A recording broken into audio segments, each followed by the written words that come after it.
இந்த வீடியோவை உங்களுக்கு வழங்குவோர் மாலை முரசு செய்திகள் தொலைக்காட்சியின் படிப்போம் ஜெயிப்போம் உயர்கல்வியை தேர்ந்தெடுப்பதில் உள்ள சந்தேகங்களை தீர்க்கும் நிகழ்ச்சி தினமும் மாலை 5 மணிக்கு. வணக்கம். மாலை முரசு செய்திகள் தொலைக்காட்சியில் 50 முக்கிய செய்திகளை விரைவாகவும் துல்லியமாகவும் அரை மணியில் பார்க்கலாம்.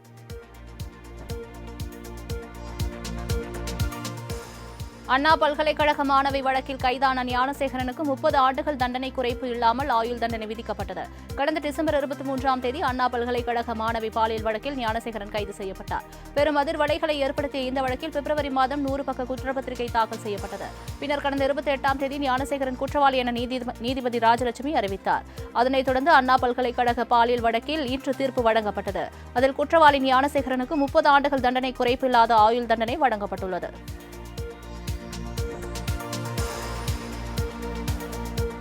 அண்ணா பல்கலைக்கழக மாணவி வழக்கில் பல்வேறு பிரிவுகளின் கீழ் 30 ஆண்டுகள் ஆயுள் தண்டனை வழங்கப்பட்டுள்ளது.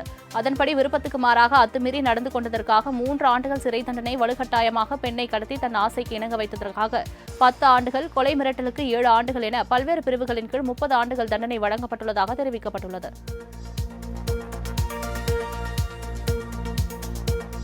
அண்ணா பல்கலைக்கழக மாணவி பாலியல் வன்கொடுமை வழக்கில் கைதான ஞானசேகரனுக்கு எதிரான 11 குற்றச்சாட்டுகள் நிரூபணமாகியுள்ளதாக அரசு தரப்பு வழக்கறிஞர் மேரி ஜெயந்தி தெரிவித்துள்ளார். ஞானசேகரனுக்கு சிறையில் எந்தவித சலுகைகளும் கிடையாது என்றும், ஞானசேகரன் பயன்படுத்திய தொலைபேசி மிகவும் முக்கியம் என்றும் தெரிவித்தார். செல்போனை ஏரோப்ளேன் மோடில் ஞானசேகரன் வைத்திருந்ததாகவும், வழக்கில் கிடைக்கும் அபராத தொகையை பாதிக்கப்பட்ட பெண்ணுக்கு வழங்க வேண்டும் என்றும் தெரிவித்தார். இளம்பெண் ஒருவருக்கு நிகழ்ந்த அநீதியில் கூட அரசியல் ஆதாயம் தேட நினைக்கும் சின்ன புத்தி கொண்ட சிலரின் எண்ணம் தவிடுபடியாகியுள்ளதாக முதலமைச்சர் மு க ஸ்டாலின் சாடியுள்ளார். இது தொடர்பாக தனது எக்ஸ் பக்கத்தில் பதிவிட்டுள்ள அவர், பெண்கள் பாதுகாப்பு குறித்து வேடம் போடுபவர்களுக்கு செயலால் பதிலளித்தது தமிழ்நாடு காவல்துறை என்று தெரிவித்துள்ளார். பாலியல் குற்றவாளிகளுக்கு முன்ஜாமீன் கிடையாது என அண்மையில் கொண்டு வந்த சட்ட திருத்தத்துக்கு ஏற்ப இவ்வழக்கில் எந்த சலுகையும் இல்லாமல் கடுங்காவல் தண்டனை விதித்துள்ள நீதிமன்றத்தின் தீர்ப்புக்கு நன்றி என்று முதலமைச்சர் குறிப்பிட்டுள்ளார். அண்ணா பல்கலைக்கழக மாணவி பாலியல் வன்கொடுமை வழக்கின் குற்றவாளியான ஞானசேகரனை காப்பாற்ற திமுக எத்தனையோ சித்து வேலைகளை செய்தது என எதிர்க்கட்சித் தலைவர் எடப்பாடி பழனிசாமி குற்றம் சாட்டியுள்ளார். இது தொடர்பாக தனது எக்ஸ் பக்கத்தில் பதிவிட்டுள்ள அவர், ஞானசேகரனை காப்பாற்ற திமுக மேற்கொண்ட முயற்சிகள் அத்தனையும் முறியடித்து மாணவி தனது தொடர் போராட்டத்தால் ஞானசேகரனின் தண்டனை சாத்தியமாகியுள்ளது என்றும், பாதிக்கப்பட்ட மாணவியின் குரலாக அதிமுக தொடர்ந்து ஒலிக்கும். யார் அந்த சார்? இந்த கேள்விகள் கேள்விகளாகவே நீண்ட நாட்கள் இருக்காது என்றும், அதிமுக ஆட்சி அமைந்ததும் முதலமைச்சர் மு க ஸ்டாலின் நினைத்தாலும் அந்த சாரை எந்த சாராலும் காப்பாற்ற முடியாது என்றும் பதிவிட்டுள்ளார். இல்லாத சார்களை உருவாக்கி இழிவான அரசியல் செய்யும் ஒரே சார் பழனிசாமி சார்தான் என்று அமைச்சர் ரகுபதி பதிலடி கொடுத்துள்ளார். இது தொடர்பாக அவர் வெளியிட்டுள்ள அறிக்கையில், பொள்ளாச்சி பாலியல் வழக்கில் குற்றவாளிகளை காப்பாற்ற உண்மையான நடவடிக்கை எடுக்காமல் இழுத்தடித்த பழனிசாமியால் தான் நீதி கிடைக்க 6 ஆண்டுகள் ஆனதாகவும், ஆனால் 5 மாதங்களில் பாதிக்கப்பட்ட பெண்ணுக்கு நீதி கிடைக்க செய்திருக்கிறார் முதலமைச்சர் என்றும் குறிப்பிட்டுள்ளார். பொய் புரளிகளை வைத்து பித்தலாட்ட அரசியல் செய்வதையே முழுநேர தொழிலாக செய்து கொண்டிருக்கும் எடப்பாடி பழனிசாமி தொடர்ந்து அவமானப்பட போவது உறுதி என்றும் காட்டமாக கூறியுள்ளார்.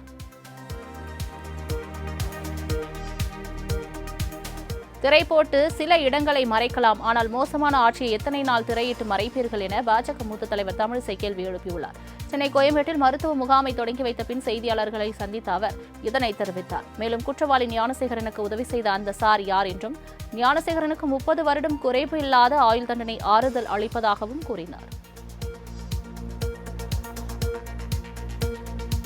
தமிழ்நாட்டை வஞ்சிக்கும் பாஜக மற்றும் அதிமுகவை மக்கள் ஆதரவுடன் 2026 சட்டமன்ற தேர்தலில் வீழ்த்தி 7வது முறையாக ஆட்சி பொறுப்பை ஏற்க பாடுபட வேண்டும் என தொண்டர்களுக்கு முதலமைச்சர் மு க ஸ்டாலின் வேண்டுகோள் விடுத்துள்ளார். இது தொடர்பாக அவர் எழுதியுள்ள கடிதத்தில் திமுக பொதுக்குழு வெற்றிகரமாக நடந்ததாக கூறியுள்ளார்.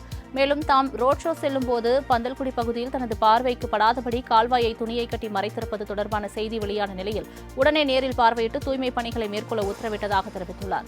துணி மறைப்பு கட்டி உண்மை நிலையை உலக தலைவர்களின் கண்களிலிருந்து மறைக்கும் பாஜக மாடல் இதுவல்ல, இது திராவிட மாடல் என ஸ்டாலின் குறிப்பிட்டுள்ளார். மதுரையில் பொதுக்குழு நடத்தினால் எந்த கட்சியாலும் வெற்றி பெற முடியாது என அதிமுகவை சேர்ந்த செல்லூர் ராஜு தெரிவித்துள்ளார். திமுக சார்பில் மதுரையில் பொதுக்குழு நடைபெற்ற நிலையில் மதுரையில் செய்தியாளர்களை சந்தித்த செல்லூர் ராஜு, பந்தல்குடி கால்வாய் பகுதியில் இஸ்லாமியர்கள், பட்டியலின மக்கள் பல ஆண்டுகளாக வசித்து வந்த நிலையில் இங்கு எதற்காக திரை சிலைகள் கட்டப்பட்டது என கேள்வி எழுப்பினார். ஆனால் 3 மணி நேரமாக போக்குவரத்தை தடை செய்தும் முதல்வரை பார்ப்பதற்கு பொதுமக்கள் யாரும் கூடவே இல்லை என்றும், செயற்கையாகவே கூட்டம் கூட்டப்பட்டதாகவும் அவர் விமர்சித்தார்.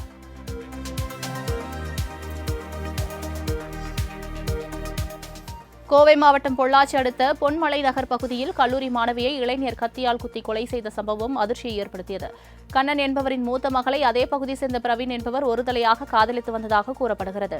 ஆனால் பிரவீனுடனான நட்பை கல்லூரி முறித்துக் கொண்டதாலும் புதிய நண்பர்களுடன் இருக்கும் புகைப்படத்தை ஃபேஸ்புக் பக்கத்தில் கல்லூரி மாணவி பதிவிட்டதால் ஆவேசமடைந்த பிரவீன் இளம்பெண்ணின் வீட்டிற்கு நேராக சென்று அவரை கத்தியால் சரமரியாக குத்தி தப்பி ஓடியுள்ளார். அக்கம்பக்கத்தினர் மாணவியை மீட்டு மருத்துவமனைக்கு அழைத்து சென்றபோது அவர் ஏற்கனவே உயிரிழந்துவிட்டதாக மருத்துவர்கள் தெரிவித்துள்ளனர்.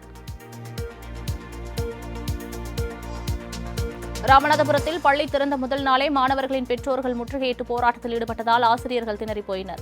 ராமநாதபுரம் அரசு நகராட்சி பெண்கள் மேல்நிலைப் பள்ளியில் 10ஆம் வகுப்பு வரை ஆங்கில வழி கல்வியும் +1 மற்றும் +2 வகுப்புகளுக்கு தமிழ் வழியில் கல்வி கற்றுத் தருவதாக கூறப்படுகிறது. இந்நிலையில் 10ஆம் வகுப்பு வரை பயின்ற மாணவிகளுக்கு மேல் வகுப்பு படிப்பதற்கு இடமில்லை என பள்ளி நிர்வாகம் சார்பாக கூறப்பட்டதாக கூறப்படுகிறது. இதனால் செய்வதறியாது திகைத்துப் போன மாணவிகளின் பெற்றோர் போராட்டத்தில் ஈடுபட்டனர். சென்னை உயர்நீதிமன்றத்திற்கு பணியிட மாற்றம் செய்யப்பட்ட நீதிபதி ஹேமந்த் சந்தன் கவுடருக்கு தலைமை நீதிபதி KR ஸ்ரீராம் பதவி பிரமாணம் செய்து வைத்தார். கர்நாடக உயர்நீதிமன்ற நீதிபதியாக இருந்த ஹேமந்த் சந்தன் கவுடரை சென்னைக்கு பணியிட மாற்றம் செய்து குடியரசுத் தலைவர் உத்தரவிட்டிருந்தார். அதன்படி சென்னை உயர்நீதிமன்ற நீதிபதியாக ஹேமந்த் சந்தன் கவுடர் பதவியேற்றுக் கொண்டார். இதனால் நீதிபதிகளின் எண்ணிக்கை 61ஆக உயர்ந்து காலி பணியிடங்கள் 14ஆக குறைந்துள்ளது.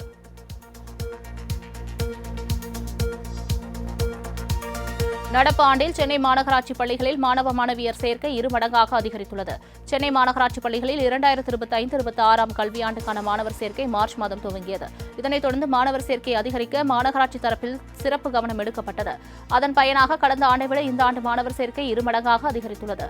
இந்த ஆண்டில் நேற்று வரை 16,491 மாணவர்கள் புதிதாக சேர்ந்துள்ளதாக மாநகராட்சி அதிகாரிகள் தகவல் தெரிவித்துள்ளனர். வேலூர் மாவட்டம் பேரணாம்பட்டு அருகே சிலிண்டர் வெடித்ததில் 5 வீடுகள் முற்றிலும் எரிந்து சேதமானது. பேரணாம்பட்டு பகுதியில் பொன்னரசன் என்பவருக்கு சொந்தமான கூரை வீட்டில் மின்கசிவு காரணமாக தீ விபத்து ஏற்பட்டது. அப்போது வீட்டில் இருந்த சிலிண்டர் வெடித்து தீ பரவியது. இந்த விபத்தில் அருகில் இருந்த 5 வீடுகளும் எரிந்து சாம்பலானது. இதுகுறித்து தகவல் அறிந்து வந்த தீயணைப்புத் துறையினர் 1 மணி நேரம் போராடி தீயை அணைத்து கட்டுக்குள் கொண்டு வந்தனர். மேலும் இந்த தீ விபத்து குறித்து பேரணாம்பட்டு போலீசார் வழக்கு பதிவு செய்து விசாரணை மேற்கொண்டு வருகின்றனர்.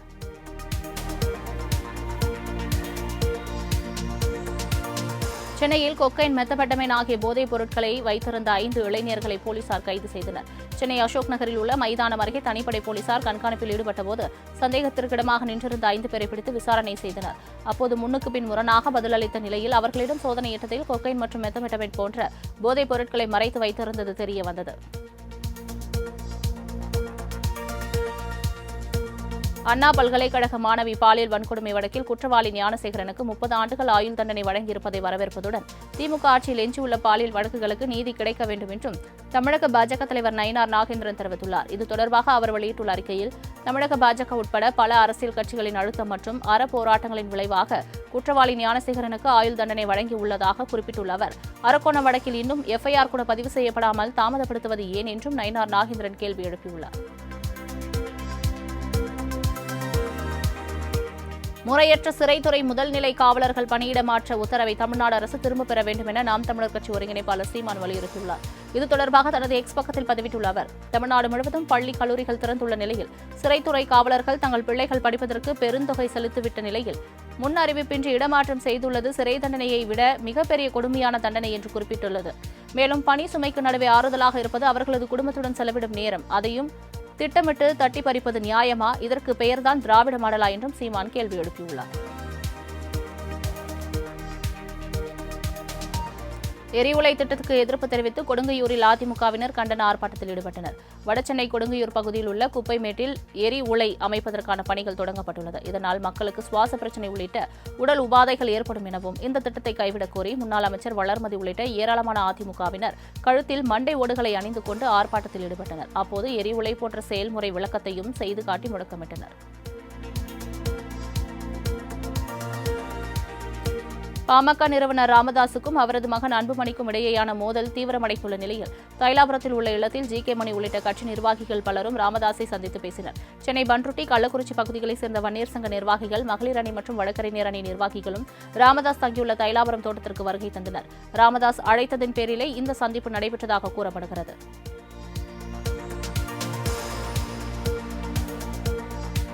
தமிழகத்தில் விரைவில் காலியாக உள்ள 6 மாநிலங்களவை உறுப்பினர் தேர்தலுக்காக வேட்புமனுவை சுயேட்சை வேட்பாளர் பத்மராஜன் கண்டேஸ்வரன் ஆகியோர் தாக்கல் செய்தனர். தமிழகத்தில் மாநிலங்களவை காலியாகும் 6 இடங்களுக்கான தேர்தல் ஜூன் 19ஆம் தேதி நடைபெறுகிறது. இந்த நிலையில் காலை 11 மணிக்கு தொடங்கிய வேட்புமனு தாக்கலில் சுயேட்சை வேட்பாளர் பத்மராஜன், கண்டேஸ்வரன் ஆகியோர் தங்கள் மனுவை தாக்கல் செய்தனர்.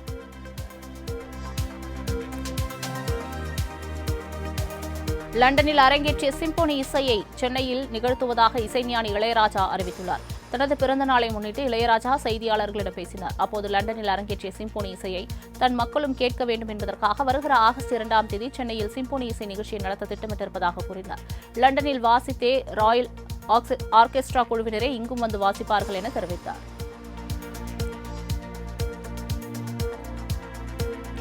நேற்றும் இன்றும் என்றும் தங்கள் இசை ராஜாங்கத்தின் ஆட்சிதான் என்று இளையராஜாவுக்கு முதலமைச்சர் மு.க.ஸ்டாலின் பிறந்தநாள் வாழ்த்து தெரிவித்துள்ளார். இதுகுறித்து தமிழ்நாடு முதலமைச்சர் மு.க.ஸ்டாலின் வெளியிட்டுள்ள எக்ஸ் தள பதிவில், நாட்டுப்புற இசை, மில்லிசை, துள்ளல் இசை, மரபிசை என அனைத்திலும் கரை கண்டவர் என்றும் தமிழர்களின் பெருமைமிகு அடையாளமாக திகழும் இளையராஜாவுக்கு பிறந்தநாள் வாழ்த்துக்கள் என்றும் தெரிவித்துள்ளார். தொடர்ந்து சிம்போனி இசை தமிழ்நாட்டில் ஒலிக்க உள்ள ஆகஸ்ட் 2ஆம் நாளுக்காக காத்திருப்பதாகவும் முதலமைச்சர் தனது பதிவில் குறிப்பிட்டுள்ளார். 82வது பிறந்த நாளை கொண்டாடும் இசைஞானி இளையராஜாவை விடுதலை சிறுத்தைகள் கட்சித் தலைவர் திருமாவளவன் நேரில் சந்தித்து வாழ்த்து தெரிவித்தார். சென்னை கோடம்பாக்கத்தில் இந்த சந்திப்பு நடந்தது. பின்னர் செய்தியாளர்களை சந்தித்த திருமாவளவன், இசைஞானி இளையராஜா பாரத ரத்னா விருது பெறுவதற்கு முழுமையான தகுதி படைத்தவர் என்றும் அவருக்கு மத்திய அரசு உரிய அங்கீகாரத்தை வழங்கும் எனவும் நம்புவதாக தெரிவித்தார். மேலும் அண்ணா பல்கலைக்கழக மாணவி பாலியல் வழக்கு தீர்ப்பு பெண்களின் பாதுகாப்பை உறுதிப்படுத்துவதாக அமைகிறது என்றார். கர்நாடகாவில் தக் லைஃப் திரைப்படத்திற்கு விதிக்கப்பட்ட தடையை நீக்க கோரி நடிகர் கமலஹாசன் சார்பில் கர்நாடக உயர்நீதிமன்றத்தில் வழக்கு தொடரப்பட்டுள்ளது. கமலஹாசன் சிம்பு நடிப்பில் மணிரத்னம் இயக்கத்தில் வரும் 5ஆம் தேதி தக் லைஃப் திரைப்படம் வெளியாக உள்ளது. முன்னதாக பட விழாவின் போது தமிழிலிருந்து கன்னடம் தோன்றியதாக கமல் கூறிய கருத்துக்கு கன்னட அமைப்பு கடும் எதிர்ப்பு தெரிவித்தனர். தொடர்ந்து கர்நாடகாவில் தக் லைஃப் படத்தை திரையிட மாட்டோம் என அம்மாநில திரைப்பட வர்த்தக சபை தெரிவித்தது. இதனால் தடையை நீக்க கோரி கமலஹாசனின் ராஜ்கமல் பிலிம்ஸ் நிறுவனம் சார்பில் வழக்கு தொடரப்பட்டுள்ளது.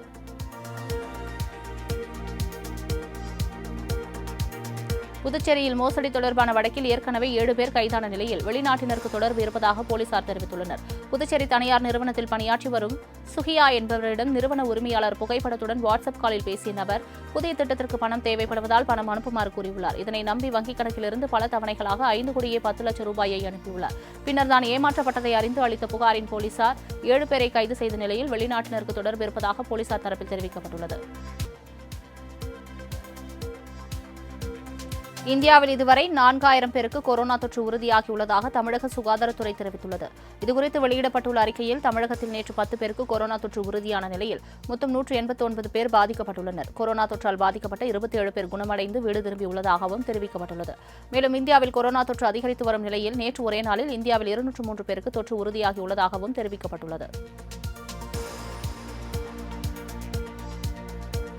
பயங்கரவாதத்திற்கு எதிரான போராட்டத்தில் இந்தியாவும் பராகுவேயும் ஒற்றுமையாக நிற்கும் என பிரதமர் மோடி தெரிவித்துள்ளார். பிரதமர் மோடியின் அழைப்பை ஏற்று 3 நாள் அரசுமுறை பயணமாக பராகுவே அதிபர் சாண்டியாகோ பெனா இந்தியா வருகை தந்தார். தொடர்ந்து பிரதமர் மோடியும் அதிபர் சாண்டியாகோ பெனாவும் பேச்சுவார்த்தை நடத்தினர். அப்போது பேசிய மோடி, மெர்கோசுடன் முன்னுரிமை வர்த்தக ஒப்பந்தம் உள்ளதாகவும் ஒப்பந்தத்தில் 2 நாடுகளும் இணைந்து பணியாற்றும் எனவும் தெரிவித்தார். பராகுவே அதிபர் சாண்டியாகோ பெனா பலோசியோஸ் தனது முதல் அரசுமுறை பயணமாக இந்தியாவுக்கு வருகை தந்தார். டெல்லி விமானப்படை நிலையத்திற்கு வருகை தந்த அவரை மத்திய இணையமைச்சர் ஹர்ஷ் வர்தன் மல்ஹோத்ரா வரவேற்றார். தொடர்ந்து ராஜ்காட்டில் உள்ள மகாத்மா காந்தியின் நினைவிடத்தில் மலர் வளையம் வைத்து பெனா மரியாதை செலுத்தினார்.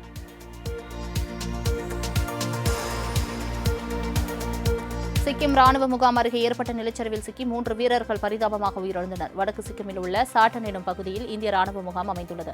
இந்நிலையில் அப்பகுதியில் பெய்த கனமழை காரணமாக ஏற்பட்ட நிலச்சரிவில் முகாமில் இருந்த ராணுவ வீரர்கள் 3 பேர் பரிதாபமாக உயிரிழந்தனர். மேலும் 6 பேர் மாயமான நிலையில் சவாலான வானிலையிலும் மீட்புக் குழுவினர் மீட்புப் பணியில் தீவிரமாக ஈடுபட்டுள்ளனர். அருணாச்சல பிரதேசத்தில் காட்டாற்று வெள்ளத்தின் நடுவே தொங்கு பாலத்தில் ஆபத்தான முறையில் நபர் ஒருவர் கடக்கும் வீடியோ இணையத்தில் வைரலாகி வருகிறது.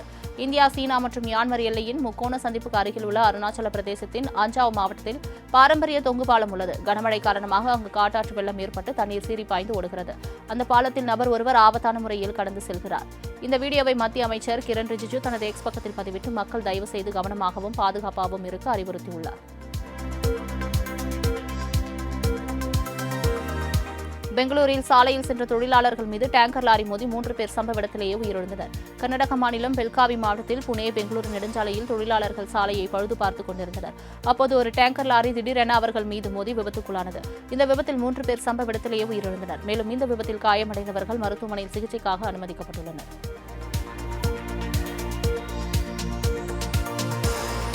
ஆந்திர மாநிலம் நந்தியால் அருகே சாலையில் தாறுமாறாக ஓடிய டிப்பர் லாரி இருசக்கர வாகனம் மீது மோதிய விபத்தின் சிசிடிவி காட்சி வெளியாகியுள்ளது.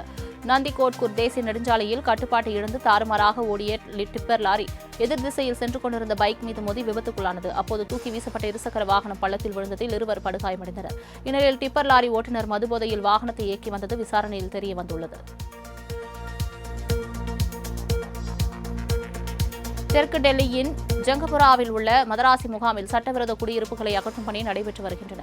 மதராசி முகாமில் 300க்கும் மேற்பட்ட குடியிருப்புகள் இருந்த நிலையில் பெரும்பாலானோர் தமிழ்நாட்டை சார்ந்தவர்கள் என்பது தெரியவந்துள்ளது. இந்நிலையில் முகாமை விட்டு வெளியேறும் தமிழர்களுக்கு அத்தியாவசிய தேவைகள் அனைத்தும் மாவட்ட ஆட்சியர் அலுவலகம் மூலம் வழங்கப்படும் என தமிழக அரசு தெரிவித்துள்ளது. தமிழ்நாட்டை பூர்வீகமாக கொண்டவர்கள் தங்கள் சொந்த ஊர்களுக்கு செல்ல விரும்பினால் அவர்களுக்கு தேவையான உதவிகள் வழங்கப்படும் என தமிழக அரசு தெரிவித்துள்ளது.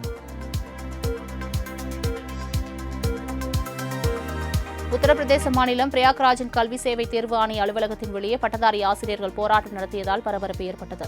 பள்ளிக் கல்வித்துறையில் காலியாக உள்ள பணியிடங்கள் கடந்த 2 ஆண்டுகளாக நிரப்பப்படாமல் உள்ளதாகவும் பணியிடங்களை விரைவில் நிரப்ப வலியுறுத்தியும் ஆசிரியர் பயிற்சி முடித்தவர்கள் பதாகைகளை ஏந்தியும் கண்டன கோஷமிட்டும் போராட்டத்தில் ஈடுபட்டனர்.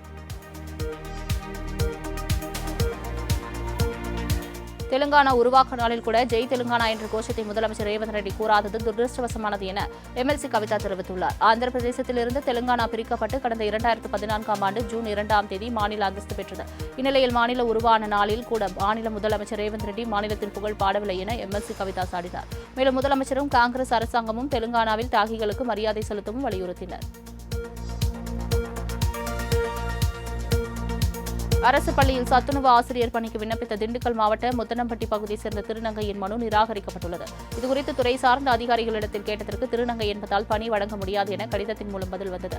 இதனையடுத்து ஆட்சியர் அலுவலகத்தில் நடந்த வாராந்திர குறைதீர் கூட்டத்தில் கலெக்டரிடம் மனு அளித்த திருநங்கை டட்லி காமுதீஸ்வரன் திருநங்கைகளுக்கு அரசு வேலையில் வாய்ப்பு மறுக்கப்படுவதாக கூறினார். மேலும் சில மாதங்களுக்கு முன்பு கூட்டுறவு பணியாளர் காலி பணியிடத்திற்கு விண்ணப்பித்ததாலும் வாய்ப்பு மறுக்கப்பட்டதாக கூறியவர் இவ்வாறு சமூகம் எல்லா விதத்திலும் ஒதுக்கினால் நாங்கள் எங்குதான் செல்வது என கேள்வி எழுப்பினர். கமலஹாசன் மன்னிப்பு கேட்காவிட்டால் கர்நாடகாவில் பந்த் நடத்தப்படும் என கன்னட ஆதரவாளர் வாட்டாள் நாகராஜ் எச்சரித்துள்ளார். கமலஹாசனின் கன்னட மொழி குறித்து கருத்துக்கு கண்டனத்தை பதிவு செய்துள்ள வாட்டாள் நாகராஜ் நடிகர் கமலஹாசன் ஒரு முட்டாள், திறமையற்றவர் என கடுமையாக சாடியுள்ளார். கமலஹாசனின் படம் வெளியானால் கர்நாடகா போர்க்களமாக மாறும் என அவர் எச்சரித்துள்ளார்.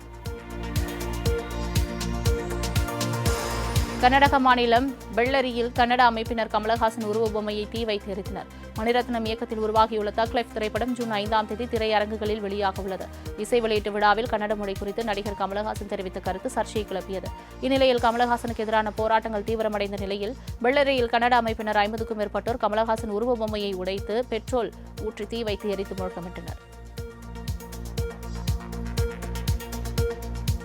பெங்களூருவில் ஆட்டோ ஓட்டுநரை செருப்பால் அடித்த வடமாநில பெண் மற்றும் அவரது கணவர் இருவரும் டிரைவரின் காலில் விழுந்து மன்னிப்பு கேட்டனர். வெள்ளந்தூர் பகுதியில் வடமாநில இளம்பெண் ஒருவர் ஆட்டோ ஓட்டுநரை செருப்பால் தாக்கிய சம்பவம் வைரலானது. இதுகுறித்து காவல்துறையினர் நடத்திய விசாரணையில் ஆட்டோ ஓட்டுநர் தவறு செய்யவில்லை என தெரியவந்தது. இதைத் தொடர்ந்து வடமாநில இளம்பெண் மற்றும் அவரது கணவர் இருவரும் காவல் நிலையத்தில் சரணடைந்து ஆட்டோ ஓட்டுநரின் காலில் விழுந்து மன்னிப்பு கேட்டனர்.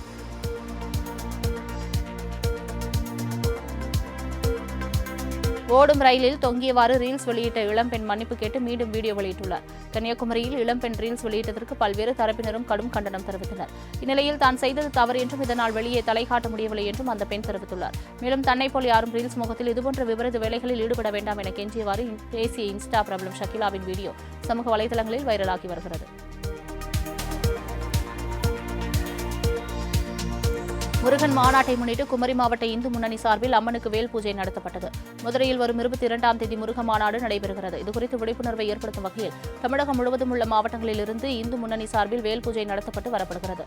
இதன் ஒரு பகுதியாக கன்னியாகுமரியில் உள்ள பத்ரேஸ்வரி அம்மன் கோவில் வளாகத்தில் வைத்து வேல் பூஜை நடத்தப்பட்டது. தொடர்ந்து நிகழ்ச்சியில் கலந்து கொண்ட பக்தர்களும் வேலுக்கு புனித நீர் கொண்டு அபிஷேகம் செய்து வழிபட்டனர். திருப்பூர் அருகே குழந்தையுடன் இளம்பெண் ரயில் முன் பாய்ந்து தற்கொலை செய்து கொண்ட சம்பவம் அதிர்ச்சியை ஏற்படுத்தியுள்ளது. வஞ்சிப்பாளையம் செல்லும் பகுதியில் உள்ள தண்டவாளத்தில் 26 வயது மதிக்கத்தக்க பெண் ஒருவர் குழந்தையுடன் ரயிலில் அடிபட்டு கிடப்பதாக ரயில்வே போலீசாருக்கு தகவல் கிடைத்தது.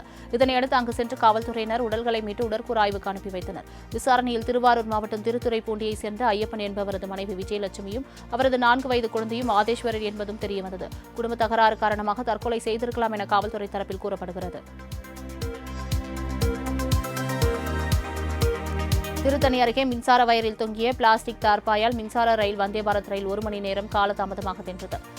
திருவள்ளூர் மாவட்டம் திருத்தணி அருகே ரயில்வே தண்டவாளத்தில் மேலே மின்சார வயரில் பிளாஸ்டிக் மிகப்பெரிய தார்பாய் மர்மமான முறையில் தொங்கியது. இந்த சம்பவம் குறித்து தகவல் அறிந்து வந்த ரயில்வே ஊழியர்கள் மிகப்பெரிய போராட்டத்திற்கு பின்னர் 15 நிமிடம் போராடி பிளாஸ்டிக் தார்பாயை அகற்றினர். இதன் காரணமாக அவ்வழியாக வந்த மின்சார ரயில் மற்றும் வந்தே பாரத் ரயில் நிறுத்தி வைக்கப்பட்டு 1 மணி நேரம் காலதாமதமாக புறப்பட்டு சென்றது. சாத்தான்குளம் அருகே பெண் ஒருவர் கட்டையால் அடித்து கொலை செய்யப்பட்ட விவகாரத்தில் பெண்ணின் உறவினர் ஒருவரை போலீசார் கைது செய்தனர். தூத்துக்குடி மாவட்டம் சாத்தான்குளம் பகுதியை சேர்ந்த சுயம்புகனி என்பவர் தனது வீட்டில் உறங்கிக் கொண்டிருந்தபோது அங்கு வந்த மர்ம நபரால் கட்டையால் தாக்கப்பட்டதில் சம்பவ இடத்திலேயே அவர் பரிதாபமாக உயிரிழந்தார். இந்த சம்பவம் குறித்து போலீசார் நடத்திய விசாரணையில் அவரது உறவினரான தங்கபாண்டி என்பவருடன் சொத்து பிரச்சினை இருந்து வந்த நிலையில் கொலைக்கு பயன்படுத்திய கட்டை தங்கபாண்டி வீட்டில் அருகில் கிடந்ததால் போலீசார் அவரை கைது செய்து விசாரணை மேற்கொண்டு வருகின்றனர். செங்கல்பட்டு அருகே அரசு பள்ளியில் நடந்த நிகழ்ச்சியில் அமைச்சர் மற்றும் ஆட்சியர் தேசிய கொடியை தலைகீழாக ஏற்றியதால் சலசலப்பு ஏற்பட்டது. மூவரசம்பட்டு ஊராட்சியில் செயல்பட்டு வரும் அரசினர் மேல்நிலைப் பள்ளியில் மாணவர்களுக்கு நோட்டு புத்தகம் வழங்கும் நிகழ்ச்சி நடைபெற்றது. இதில் அமைச்சர் தாமு அன்பரசன், ஆட்சியர் அருண்ராஜ் உட்பட பலரும் கலந்து கொண்டனர். அப்போது திடீரென மின்சாரம் தடைபட்டதால் வெகுநேரம் காத்திருந்த அமைச்சர் மின்சாரம் வந்தவுடன் ஆட்சியருடன் சேர்ந்து தேசிய கொடியை ஏற்றினர். தேசிய கொடி தலைகீழாக இருந்தது கூட கவனிக்காமல் அனைவரும் அங்கிருந்து புறப்பட்டு சென்ற நிலையில் ஆசிரியர்கள் அதனை சரி செய்தனர். திருப்பரங்குன்றம் முருகன் கோவிலில் பச்சிளம் குழந்தைகளுக்கு காய்ச்சிய பால் வழங்கும் திட்டம் தொடங்கப்பட்டுள்ளது. இந்து சமய அறநிலையத்துறை அமைச்சர் சேகர்பாபு அறிவிப்பின்படி மதுரை திருப்பரங்குன்றம் முருகன் கோவிலுக்கு வரும் பக்தர்களின் பச்சிளம் குழந்தைகளுக்கு காய்ச்சிய பால் வழங்கும் திட்டமானது தொடங்கப்பட்டுள்ளது. இத்திட்டத்தை அமைச்சர் சேகர்பாபு தொடங்கி வைத்த நிலையில் கோவிலில் தற்போது குடமுழுக்கான பணிகள் நடைபெற்று வருவதால் தற்காலிகமாக ஒரு இடத்தில் பால் விநியோகிக்கப்பட்டது.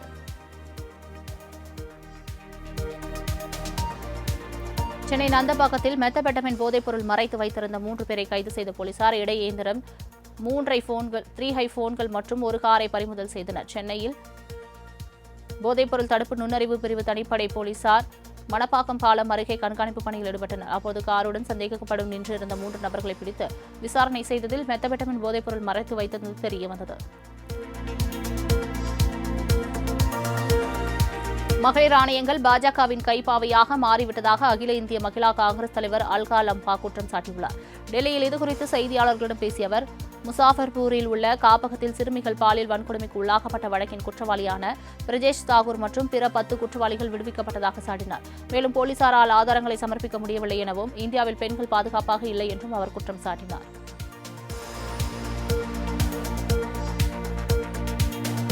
விருதுநகர் மாவட்டம் அருப்புக்கோட்டையைச் சேர்ந்த 9 வயது சிறுவன் சர்வதேச அளவிலான ஸ்கேட்டிங் போட்டியில் 2வது இடம் பிடித்து சாதனை படைத்துள்ளார். இதனையடுத்து சொந்த ஊரான அருப்புக்கோட்டைக்கு குவிந்த வந்த சிறுவனுக்கு பெற்றோர் மற்றும் உறவினர்கள் பொன்னாடை அணிவித்து இனிப்பு வழங்கி வாழ்த்து தெரிவித்தனர். முன்னதாக இந்தோனேஷியாவில் நடைபெற்ற சர்வதேச அளவிலான ஸ்கேட்டிங் போட்டியில் அருப்புக்கோட்டையைச் சேர்ந்த 9 வயது சிறுவன் சுமன் பங்கேற்றார். இதில் 2ஆம் இடத்தை பெற்று வெள்ளிப் பதக்கத்தையும் 400 மீட்டர் போட்டியில் 3ஆம் இடம் பிடித்து வெண்கலப் பதக்கத்தையும் பெற்று அசத்தினார். மாரடைப்பால் காலமான இயக்குநர் விக்ரம் சுகுமாரன் உடலுக்கு நடிகர் சாந்தனு, கலையரசன், கணேஷ் சரவணன், இயக்குநர் மாரி செல்வராஜ் உள்ளிட்டோர் அஞ்சலி செலுத்தினர். மதயானை கோட்டம், ராவண கோட்டம் ஆகிய படங்களை இயக்கிய இயக்குநர் விக்ரம் சுகுமாரன் மதுரையில் நேற்று தயாரிப்பாளர் ஒருவரிடம் கதை சொல்லிவிட்டு சென்னை திரும்பும்போது மாரடைப்பால் காலமானார். இதனையடுத்து அவரது உடல் அஞ்சலிக்காக சென்னை செங்குன்றம் அடுத்த பமத்துக்குளத்தில் உள்ள அவரது வீட்டில் பொதுமக்கள் அஞ்சலிக்காக வைக்கப்பட்டுள்ளது. இந்நிலையில் நடிகர்கள் சாந்தனு, கலையரசன், கணேஷ் சரவணன், இயக்குநர் மாரி செல்வராஜ் ஆகியோர் விக்ரம் சுகுமாரன் உடலுக்கு நேரில் அஞ்சலி செலுத்தினர்.